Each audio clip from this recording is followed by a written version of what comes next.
예, 존경하는 국민 여러분, 박병석 국회의장님과 선배 동료 의원 여러분, 국회 보건복지위원회 더불어민주당 간사를 맡고 있는 전주시 병 김성주 의원입니다. 예, 총리님 나와 주십시오.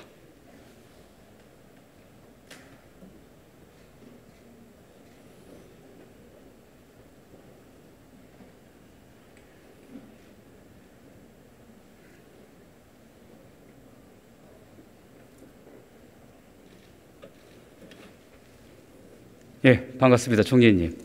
예. 총리님 취임일이 언제셨죠? 작년 1월 14일입니다. 예. 코로나 첫 확진자 발생한 날이 언제입니까? 1월 20일이었죠. 예, 총리 취임하자마자 불운하게도 코로나 사태를 맞게 되신 거군요. 그렇습니다. 예. 운이 없으셨네요. 글쎄요, 이제 그래도 국민을 위해서 일할 기회를 가진 것은 일만 잘하면 그걸 운이 없다고 표현하지 않는 게 좋을 것 같습니다. 예. 또 2월에 마스크 대란을 겪으셨죠? 그렇습니다. 예. 예, 그건 어떻게 극복하셨습니까? 우선 그 공적 공급 체계를 도입을 했고요. 말하자면 이제 시장 기능에 있던 것을 정부가 관여를 했고, 그래서 수출 금지도 하는 등 필요한 조치를 취했고, 또 그 마스크 오브제를 도입을 했습니다. 그래서 어차피 부족한 물량을 어떻게 꼭 필요한 국민들에게 돌아가게 할 것인가 고민 끝에 마스크 오브제를 도입을 해서 어렵지만 국민의 협조를 받아가면서 상황을 잘 넘겼습니다. 예. 또 작년 2월에 첫 번째 유행의 대구 신천지 사태 때는 그때는 대구로 직접 내려가셨죠? 그렇습니다. 제가 대구에 가서 주재했습니다. 예, 얼마 정도 머무르셨나요? 예, 약 3주 있었습니다. 그때 무섭지 않으셨습니까? 예, 괜찮았습니다. 뭐 대구 시민들과 같이 있었으니까요. 예, 그때 많은 국민들이 두려움을 갖고 있었습니다. 우리나라의 방역 정책에 대해서 K 방역이라고 부릅니다. 그렇습니다. 이 K 방역이라는 이름은 정부가 붙였나요? 정부가 붙이진 않고 외국 언론에서 붙인 걸로 기억합니다. 외국 언론에서요? 네. 네.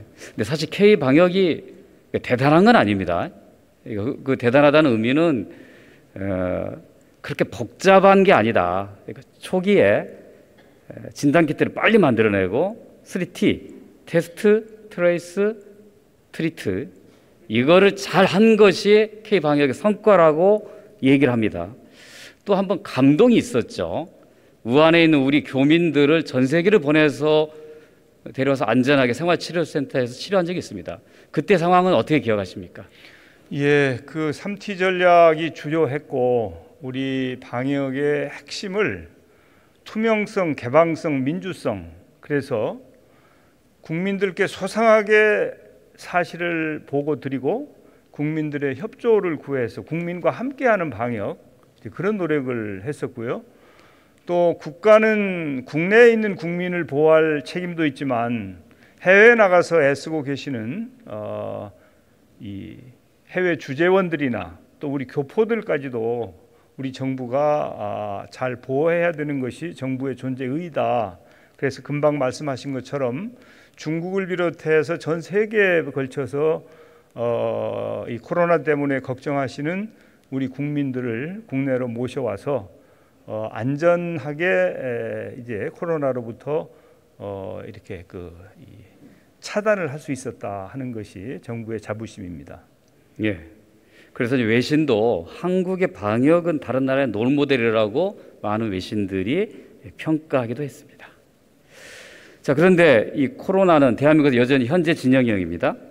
우리는 3차 겨울철 대유행을 아주 혹독하게 겪고 있습니다. 이러다가 K-방역의 신화가 무너지는 게 아닌가라는 위기감도 닥쳐옵니다. 다행히 오늘은 확진자가 633명으로 조금 줄긴 했습니다. 자, 총리께서는 이 3차 유행의 원인 어디에 있다고 보십니까? 계절적인 요인도 있는 것 같고요. 벌써 1년여 이제 코로나와 싸우다 보니까 사실은 일부에서 방역이 좀 해이할 수도 있고 또 국제적으로는 코로나가 잠잠해지지 않고 성하니까 우리는 이제 국경을 닫지 않은 나라 아닙니까? 그렇기 때문에 외국으로부터 유입되는 환자들도 많고 해서 그렇다고 개방 경제를 하고 있는 대한민국의 입장에서 어떤 나라처럼 문을 꽁꽁 닫을 수도 없는 그런 상황이어서 이런 것들이 복합적으로 작용해서 3차 유행이 왔다 이렇게 판단하고 있습니다. 그럼 어쨌든 간에 지난 연말 기점으로는 감소 추세에 들어간 것은 맞다 이렇게 판단하시는 겁니까? 조심스럽습니다만은 일단은 그 피크를 통과했다. 그것은 뭐 여러 가지 이제 확진자 숫자도 있습니다만은 이제 감염 재생산 지수라는 게 있지 않습니까? R값. 예, 그 R값이 1.23 뭐 또 경우에 따라 지역에 따라서 그 이상까지 올라갔었는데 지금은 1 수준으로 내려왔기 때문에 우리가 앞으로 방역을 철저하게 잘 하면 그러면 안정화 추세로 갈 수 있다 이렇게 판단하고 있습니다. 예. 그 다른 나라하고 한번 비교해 보면 화면을 좀 보여주시기 바랍니다. 인구 100만 명당 코로나19의 발생률 추이를 보면 우리는 뉴질랜드와 대만과 함께 가장 낮은 수준에 있고요. 이미 백신 접종에 들어간 미국, 이스라엘, 영국은 굉장히 높은 수준에 있습니다. 이 두 차이 총리께서는 어떻게 설명하실 수 있습니까? 결국은 초기에 방역을 어떻게 잘 했느냐 그리고 이제 우리처럼 그 3T 전략을 동원해서 철저하게 차단하고 치료하고 그리고 그걸 제대로 했느냐 안 했느냐 그리고 국민들께서 얼마나 협조를 잘 해주셨느냐 말하자면 참여 방역이 가능했냐 가능하지 않았느냐가 핵심이라고 생각하고요. 예. 그리고 이제 의료 시스템이 무너지지 않고 의료 시스템을 유지하고 있다고 하는 것이 방역 성공의 뭐 성공이라고 말씀하시면 또 달리 말씀하실 분도 계실지 모르겠습니다만은 K 방역의 핵심 중에 하나다. 의료진의 헌신 그것은 결코 잊을 수 없다 이렇게 말씀드리겠습니다. 예. 자, 그런데 이제 정부가 모두 잘하는 것은 아닙니다. 특히 동부 구치소 집단 감염 사태, 요양병원 집단 감염 사태는 명백한 방역 실패 사례입니다. 총리, K 방역을 주도한 정부가 국가 책임하에 놓여 있는 수용실에서 집단 감염을 막지 못했다는 것 심각한 일 아닙니까? 예, 그렇습니다. 그래서 이제 제가 동부 구치소 문제에 대해서는 직접 제가 국민 여러분들께 정부가 관리하는 시설에서 이렇게 많은 확진자가 나온 것에 대해서 그리고 또 초동에 그것을 제대로 진압하지 못한 점에 대해서 송구하다는 말씀을 2번씩이나 드렸고 또 제가 직접 현장에 가서도 그 필요한 대책을 마련하고 지금 그 대책을 잘 추진하고 있는 중입니다. 이 자리에서 다시 한번 국민들한테 동부구치소 사태에 대해서 다시 한번 사과하실 의향이 있습니까? 예, 뭐 그거야 그때나 지금이나 사실은 이제 구치소는 정부가 관리하고 있는 시설인데 구치소에서 많은 확진자가 발생한 것에 대해서 국민 여러분께 송구하게 생각하고 앞으로 그러한 일이 다시 재발하지 않도록 정부는 최선을 다하겠습니다. 예, 솔직한 인정과 진솔한 사과 좋습니다. 총리 잠시 들어가시고 정은경 청장님 나오시기 바랍니다.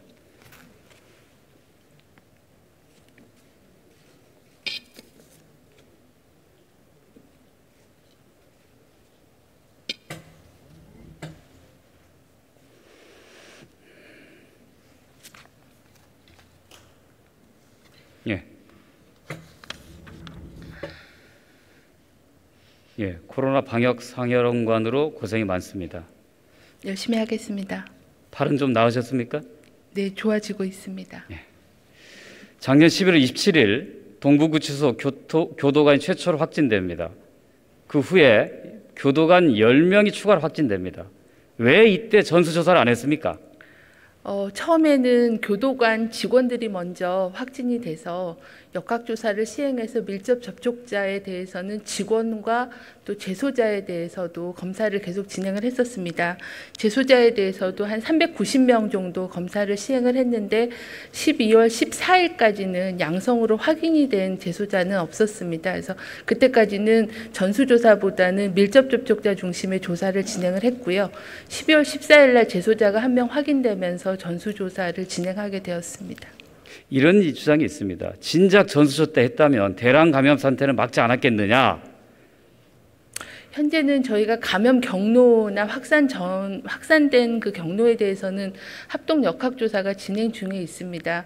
그래서 아마 11월 말에 있었던 유행은 직원을 통한 직원 간의 전염이 있었고 12월 중순에는 아마 신규 입소자를 통한 입소자 간의 전파가 두 가지 유행이 진행된 걸로 보고 있는데요. 좀 더 정밀한 그런 역학조사를 하고 그 원인이나 문제점에 대해서는 말씀을 드리겠습니다. 저희가 이제 그 전수조사에 대해서는 그 시기에 대해서는 지적이 있는 거는 잘 알고 있습니다. 근데 이제 다만 저희가 밀접 접촉자 중심으로 조사를 진행을 했었다는 말씀 다시 한번 설명드리겠습니다. 이런 의문이 있습니다. 전국의 수많은 교도구치소, 왜 동부구치소에서만 이런 집단 감염이 발생하는 걸까? 그 이유가 뭡니까? 일단은 그 시점에서는 수도권에서의 그 지역사회 감염이 좀 위험이 높았기 때문에 지역적인 그런 특성이 있고요. 동부구치소 같은 경우에는 아무래도 밀집도가 좀 높았던 그런 그 산밀 환경이 있었다라는 특성과 또 구치소 특성인 경우에는 재소자가 뭐 외부에 법원을 가거나 아니면 외부인을 접견하거나 하는 그런 외부와의 접촉이 좀 더 많았던 그런 특성들이 전파를 하는 위험 요인으로 작용했을 거라고 보고 있습니다. 바로 그겁니다. 교도소와 다르게 재소자들이 자주 드나드는 구치소의 특성에 따라 신규 입소 때 철저한 조사를 했더라면 이와 같은 사태를 막을 수 있지 않았을까요? 현재 그 구치소에서는 신규 입소자에 대해서는 14일간 별도로 격리를 한 후에 다시 일반 재소자하고 같이 이렇게 입시를 하게끔 그렇게 14일간 격리 조치 등은 진행을 했었고 또 증상 여부에 대한 모니터링을 하는 등의 방역 조치는 시행을 하고 있었습니다. 다만 코로나19의 특성이 무증상이 상당히 많고 또 경증인 경우에는 본인이 인지하기도 어렵고 발병하기 전에 이틀 전부터 전염력이 있기 때문에 그러한 특성들이 14일간의 격리만으로는 그 유입을 차단하는 데는 좀 한계가 있었다라는 그런 문제점은 인지를 하고 있습니다. 그래서 그 이후에는 저희가 모든 신규 입소자에 대해서는 입소 시 그리고 14일 격리 해제 시에는 반드시 검사를 해서 검사 기반으로 그 유입을 차단하는 그런 조치를 강화를 하고 있는 상황입니다. 바로 지금 그 내용이 바로 핵심입니다. 증상이 없으면 검사하지 않은 거. 그게 놓친 첫 번째 요인이라고 생각합니다. 근데 이런 의문을 갖고 있습니다. 그런 건 당연히 이런 집단 수용 시설에 대해서는 질병청이 지침을 갖고 있어야 되지 않느냐. 이거 어떻게 된 겁니까?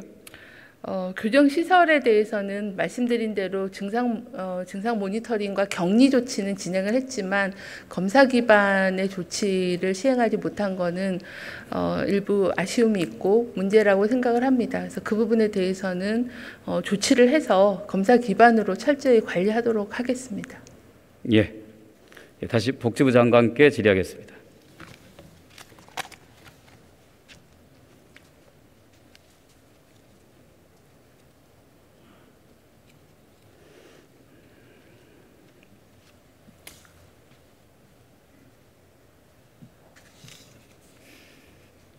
예, 저는 지난 10월 국감에서 당시 보건복지부 장관에게 앞으로 확진자를 제로로 만드는 것은 쉽지 않을 것이다. 그러나 사망자를 낮추는 것은 우리 노력에 따라서 얼마든지 가능할 것이라고 하면서 요양원, 요양병원 같은 고위험 시설에 대한 철저한 방역을 당부했습니다. 그런데 우리는 왜 요양병원을 막지 못했습니까? 그 원인이 뭡니까? 네, 먼저 많은 희생이 발생한 데 대해서 송구스럽게 생각합니다. 요양병원은 이 코로나19가 발생하면서부터 상당히 그 위험한 이런 밀집 지역으로 생각을 해서 여러 가지 대책을 수립했습니다만 그 와중에 특히 지역사회로 많이 확산이 되면서 그 지역사회에 거주하는 종사자들이 요양병원에 들어가면서 출퇴근을 하면서 이제 일부 발생했는데요. 그 과정에서 그 출입을 하는 것에 대한 그 검사랄까 이런 것들 조금 주기를 단축하든지 했어야 하는데 이 무증상을 발견하지 못한 게 제가 볼 때는 큰 원인이었다고 생각합니다. 나는 그렇게 하지 못한 게 이번 사태의 원인이라고 생각합니다. 네. 이거는 누구 탓할 수 없습니다. 정부의 잘못입니다. 더구나 이 요양병원 집단 감염 사태는 충격적입니다. 엄청난 사망자를 낳기 때문입니다. 자, 문제는 확진자 발생 후 사후 대응이 문제입니다. 요양병원과 시설 환자가 발생했다면 어떻게 해야 되는가? 요양병원은 감염병 전문병원은 아니거든요. 이럴 경우에 전문 의료 인력을 신속하게 투입하거나 아니면 다른 전담병원으로 이송하는 게 필요했는데 기존의 코호트 격리 방식만 고집했습니다. 왜 그랬습니까? 네, 저도 와서 이제 파악하다 보니 이 코호트 격리된 요양병원에서 그런 문제가 발생했습니다. 확진자와 그리고 밀접 접촉자 그리고 그냥 일반 그 직원들 이걸 충분히 먼저 그걸 파악을 하고 이 사람들을 그에 맞게 분리 조치를 했어야 하는데 그걸 못했다는 게 제가 와서 파악한 문제점이고요. 그래서 제가 와서 전수 현장 조사를 했습니다. 그리고 그에 따라서 그 당시에는 또 수도권에서 특히 의료진이 많이 부족한 상황이었고 또 중증 병상이 부족한 상황이었습니다. 그래서 저희들이 이제 상급종합병원에는 1% 행정 명령을 내려서 확보를 하는 등 해서 환자가 전원할 수 있는 병상도 마련을 하도록 하고 그리고 긴급 대응팀을 저희들이 신속하게 그 해당되는 요양병원에 파견을 해서 초기에 확진자와 밀접 접촉자 이런 걸 분리를 하고 다른 병원으로 전원을 하고 하는 조치를 취하고 있습니다. 예, 다시 총재님께 질의하겠습니다.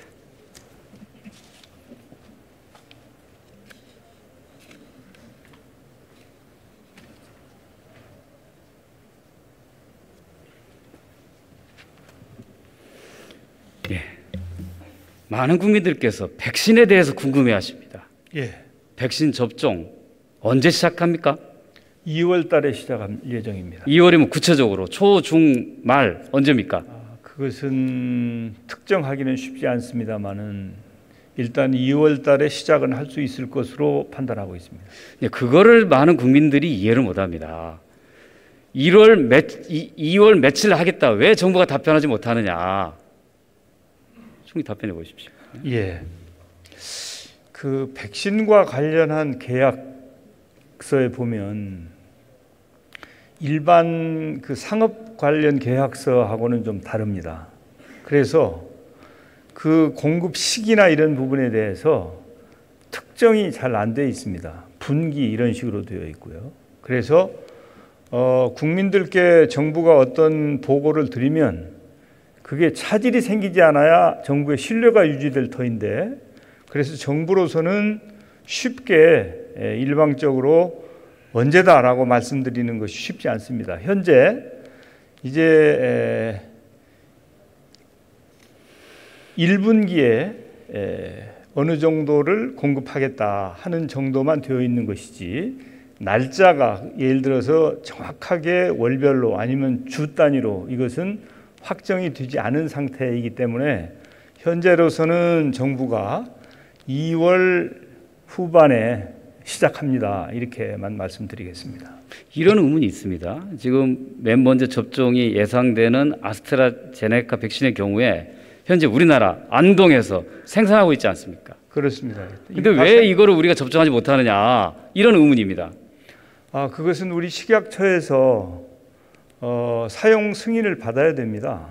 현재 아스트라제네카에서 식약처에 사용 승인 요청을 했고 지금 식약처는 특별한 팀을 만들어서 원래는 상당히 오랜 기간이 걸립니다. 수개월이 걸립니다. 그 백신에 대해서 사용 허가를 내주려면. 그런데 신속하게 지금 상황이 급박하기 때문에 가장 빠른 시간 내에 허가를 내려고 준비를 하고 있는데 그래도 한 40일쯤은 걸릴 것이다. 그래서 2월이 넘어야 아스트라제네카 백신의 사용 허가를 식약처에서 낼 수가 있습니다.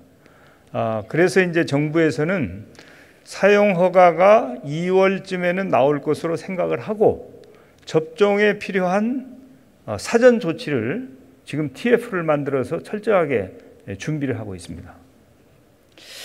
그런 과정이 거쳐져야 되는 것에 대해서 이해를 하지만 다른 나라가 접종에 들어가는데 아직 우리가 하지 못하는 것에 대한 국민들의 불안과 불만이 있는 거 아닙니까? 예, 뭐 정부는 원래 백신에 대한 계획을 가지고 있었습니다. 이제 성공한 백신을 제때에 필요한 양만큼 확보한다라고 하는 것이 정부의 입장이었습니다. 그런데 백신은 이제 지금 다 외국에서 쓰고 있는 것은 이게 완전히 완결된 것이 아니고 임시 사용 승인을 받아서 쓰고 있는 것이거든요. 그렇기 때문에 우리로서는 원래 K-방역을 중심으로 하고 치료제를 쓰고 수입 백신을 쓰고 그 다음에 우리가 자체 개발한 백신으로 연결되는 식으로 이렇게 방역 전략을 만들어 왔고 그 전략에 따라서 그대로 실천을 하고 있는 것입니다, 현재. 그래서 이제 지금 아마 국제사회에서 백신에 대해서 접종 상황을 알고 계실 텐데 지금 한 달 지났는데 뭐 접종 수준이 아주 미미하지 않습니까? 가장 접종을 빨리 하고 있는 것은 이제 이스라엘인데 거기는 한 달 동안에 한 16% 했지만 다른 미국이나 영국이나 뭐 다른 모든 나라들은 1%, 2% 이런 수준에 있어서 시작하는 시기도 중요하지만 결국은 백신이라고 하는 것은 예방하기 위한 것인데 바이러스를 언제 국민들의 집단 면역이 만들어질 정도의 접종이 이루어져서 일상을 돌려받을 수 있느냐 그게 중요하기 때문에 시작하는 것도 중요하지만 누가 가장 먼저 집단 방역 수준의 백신 접종을 끝내고 그래서 일상이 가능한가 하는 게 중요하다고 보는데 우리 대한민국은 아마도 가장 먼저 코로나19를 극복하는 나라 중에 하나가 될 것이다 라고 하는 자신감을 가지고 지금 백신이든 치료제든 방역이든 철저하게 최선을 다하고 있습니다. 예, 공감합니다. 뭐 야당에서는 백신이 먼저라고 하는 걸개는 내걸기도 했지만 먼저 접종한 게 중요한 게 아니라 얼마나 신속하게 맞춰서 집단 면역이 먼저 생기는 나라가 되는 게 중요하다 그러는데 그렇습니다. 총리님께서 여기서 한번 시원하게 말씀해 보십시오. 대한민국이 그 부분에서 제일 빠를 수 있다고 자신합니까? 뭐 그렇게 계획을 하고 있고요. 아마 금년 가을 이전에 이제 우리 국민들의 60-70% 정도가 접종을 마쳐서 집단 면역이 가능한 수준에 이룰 수 있을 것이다 이렇게 생각을 하고 있습니다. 그래서 3, 4분기까지는 60-70%의 접종을 끝낼 계획을 지금 세워놓고 있습니다. 예, 백신 접종을 철저하게 준비하고 신속하게 해서 코로나 총리께서 코로나 극복 총재가 되기를 온 국민과 함께 기대하겠습니다. 그렇게 노력하겠습니다. 다시 질병청장 나와주시기 바랍니다.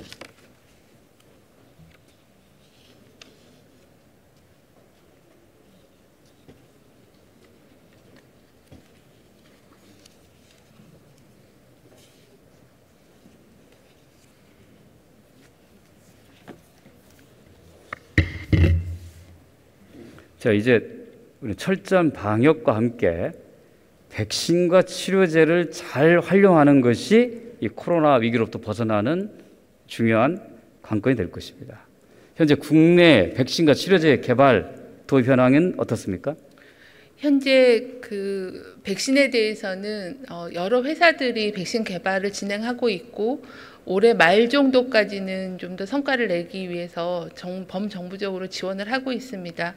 한 4개 회사 정도가 임상 1상 이상을 진행하고 있어서 아직은 초기 단계이긴 하지만은 범정부적인 노력으로 국산 백신 개발에 최선을 다하고 있습니다. 치료제의 경우에는 항체 치료제와 혈장 치료제 두 가지가 임상 시험을 일단 이상을 마치고 조건부 허가에 대한 거를 검토를 하고 있어서 항체 치료제인 경우에는 2월 정도에는 결과가 나올 걸로 그렇게 기대를 하고 있는 상황입니다. 국내에서 지금 개발 중인 항체 치료제에 대한 임상 데이터는 받아보셨습니까? 네, 현재 임상 2상 결과가 끝나서 아마 다음 주 정도에 국민들께 공개하는 걸로 알고 있습니다. 현재 식약처가 그 허가를 위해서 임상 시험 결과를 진행하고 있습니다. 근데 현재 미국에서는 이거 유사한 치료제인 닐리나 리제노는사의 치료제가 개발된 2개가 허가를 상태인데 받았습니다. 실제 병원에서 잘 활용이 안 된다고 합니다. 그 이유가 뭡니까? 일단은 이제 수입 절차가 진행이 돼야 되기 때문에 이제 수입에 대한 그런 허가나 이런 부분들이 좀 미국 내에서 사용이 잘 안 되고 미국 내에서요. 아마 이제 여러 가지 이유가 있을 것 같은데 대부분은 그 비용의 문제도 있을 수 있을 것 같고요. 그리고 또 임상에 대한 효과가 이제 중증을 예방하는데 얼마나 비용 대비 효과적인가 이런 부분들, 또 임상적으로 사용에 대한 경험들이 쌓여야 의료진들이 그걸 많이 쓰는데 아직은 초기이기 때문에 그런 제약들이 있을 걸로 추정을 합니다. 그 유사한 문제가 우리한테도 있을 수 있다 이런 우려가 있습니다. 코로나 치료에 대한 국민적 기대가 있습니다.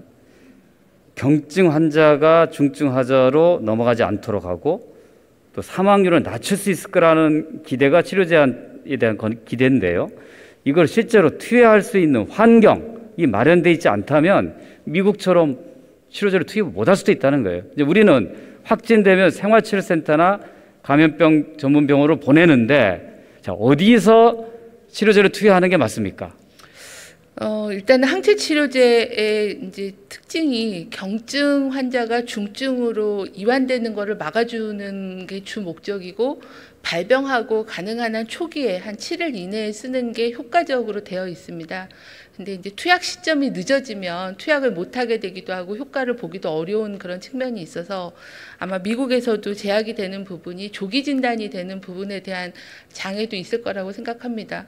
우리나라의 경우에도 현재 개발되고 있는 그 항체 치료제가 조기에 써야 효과가 훨씬 있는 거여서 가능하면 진단 시기를 당기는 거, 그리고 50세 이상으로 고위험군인 경우에 중증화될 수 있는 고위험군에게는 전담 병원을 통한 치료, 그리고 생활치료센터에서도 투약이 가능한 그런 체계를 만드는 거, 이런 부분들의 준비가 필요하고 검토를 하고 있습니다.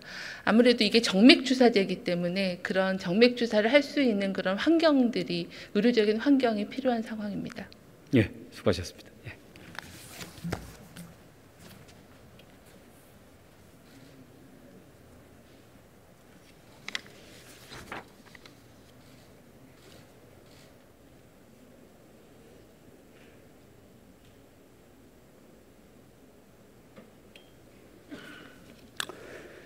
예, 우리는 긴 터널을 지나고 있습니다. 다른 나라에서는 한국이 코로나 위기를 대응하는 모습을 관심 있게 지켜보고 있습니다. 우리 국민들은 코로나를 겪으면서 한국이 선진국보다 더 우수하다고 믿게 되었습니다. 그래서 우리는 K-팝, K-푸드처럼 K-방역이라고 부릅니다. 문재인 방역, 민주당 방역이라고 얘기하지 않습니다. 우리의 방역 모델은 어느 정부나 정당에 의존하지 않는 독특한 것입니다. 그래서 국민적 자부심이 되었습니다. 지난 3차 겨울 유행을 겪으면서 우리도 완벽하지 못하다는 걸 경험했습니다. 그러나 결코 우리는 실패한 것이 아닙니다. 이제 마지막 고비를 넘고 있습니다.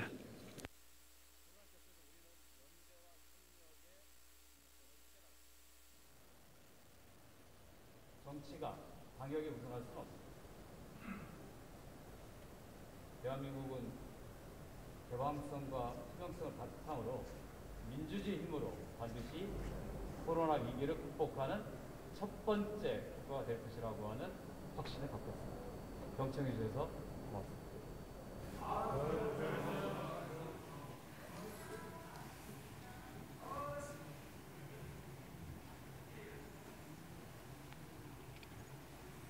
예, 김성주 의원 수고하셨습니다. 다음은 경남 창원 성산 출신의 국민의힘 강기윤 의원 나오셔서 질문해 주시기 바랍니다.